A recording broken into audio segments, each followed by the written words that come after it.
Hey everybody, my name's Brian, and I am sitting here recording myself playing around with the Bullseye newsletter plugin for WordPress. I want to share with everybody how easy this thing is to set up an email, autoresponder, whatever you want to do for running campaigns and stuff like that. And it's so much easier than Aweber and GetResponse, I think, anyway. So without further ado, we will go and create a new email here. And by no means is this going to be perfect or anything, but we're gonna play around with it here together. And I'm going to do a test email here, and I'm going to make this test email 3 because I've done this a couple other times, and I am going to set it to send my test helpers list that I've created, and it's just going to be a standard one-time letter, so I'm clicking that. But I could set it up as an autoresponder. Drop downs here, if somebody subscribes to my list, test helpers, I can have it automatically send it to them in one day if I want to, which is really cool. If somebody signs up to that list a day afterwards, they'll get this email. But for this video, I'm just going to do a standard one time to that list and go to the next step here. And I'm going to try to breeze through this just as quick as I can, because what's the whole purpose of showing you a long drawn out video if I'm saying it only takes a few minutes to set it up, right? So it's going to pop up there. You can do, there's a default theme that I have set up that I like to use, but you have a themes tab. You can use any one of these themes. A style tab. Actually, first thing I want to do, see how this is dark? You're going to have some of those sometimes, and that thing there you need to click on to show it in your browser from your email is not going to show.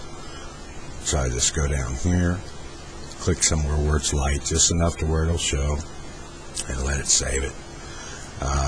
I'll get rid of this header because I don't have Photoshop, unfortunately, but that's okay. I do a lot of stuff with other programs, and it's a lot easier than what you think. I want to put an image in here for a header, and I'm going to add one here because I don't have one in here yet. And I'm going to go into my newsletter images from other ones I've created. Now the boys at Bullseye are going to be sending me all kinds of. See, now you left click on it one time, click to done, and it comes in here. Highlight it and click it and drag it there and resize it to where it covers. Oh, what I was going to say is, yeah, the guys at Bullseye are going to be like giving me all kinds of grief and stuff. Yeah. Anyway, let's say I want to link this header to my site. Actually, you should put a link to wherever you want that to go if somebody clicks on it. Let's say my site, alternate text, always a good idea, just in case the image doesn't show up. Make sure the relative terms to your site are targeted keywords. Hit the save, boom, that's done. This area here, I can go in and edit the HTML. If you know any HTML, you can actually go in here and do it. When you're done, just update it down here. I'm not going to do that, so I'll hit cancel, but you can do that. That's an option. Let's just say I'm going to do hey, hit the little guy right here. I'm going to bring up the email for this subscriber, whoever signs up. So hit the little guy up here. Let's just say he's a WordPress user, so I'll just use his WordPress display name. And you got other choices up here too. You can subject, date of month, year, all that good stuff. Unsubscribe link. Well, I did the WordPress username, and this is a test for So is this line. I mean, it's just real easy. You're probably thinking right now, well, oh, I know how to do that. What's that guy doing? Anyway, it can be tricky. I mean, you're going to get in there and ask questions, everything with Sidge's site at wasidja.com. They have plenty of videos and demonstrations and all that stuff. And I'll just click on these things and just show you how easy it is to, just basic stuff like this. You can make it bold, italic, anything that you need to do, center it. Same way you do with what you see is what you get kind of editor. Same here. You can pick the color, edit the HTML. You can make it a heading, make it real big. And I'm going to replace this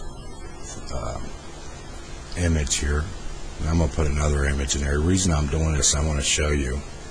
If you do this right, you can put the image and the text pretty much right next to each other, so everybody knows that that text is for that image. I hope that makes sense to you.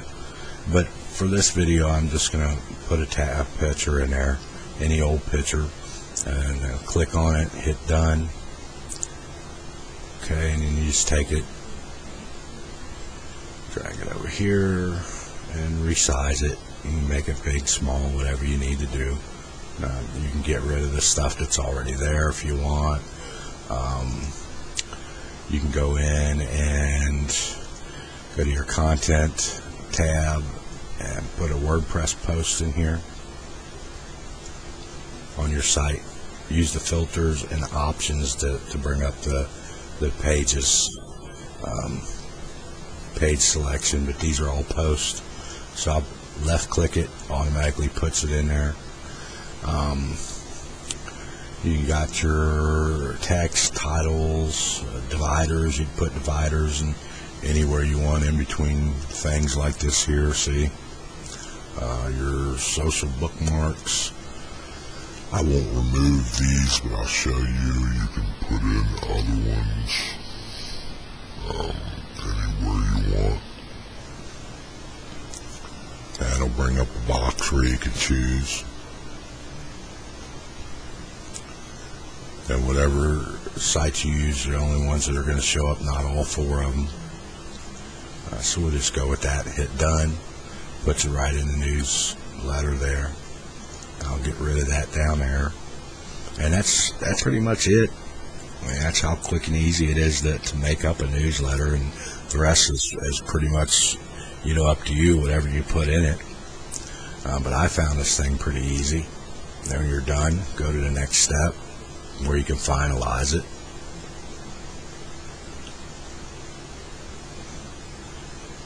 Okay, and then you can see there it shows you get one last chance. You can change the subject line, who it's going to, what lists. We'll just keep it the same.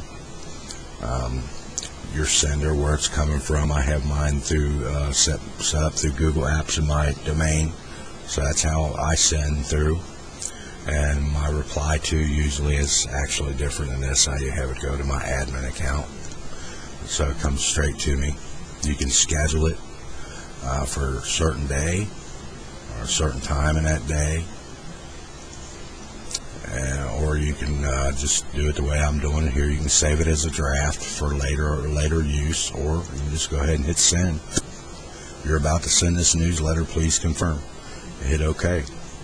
The list tells you how long it's going to be. If you have your cron job set up, it's going to show you how long it's going to be before this email sends. And that's pretty much it, folks. Sorry if I bored you, and I tried to make it as quick as I could just to give you an idea and what I thought about it. So thanks a lot, guys.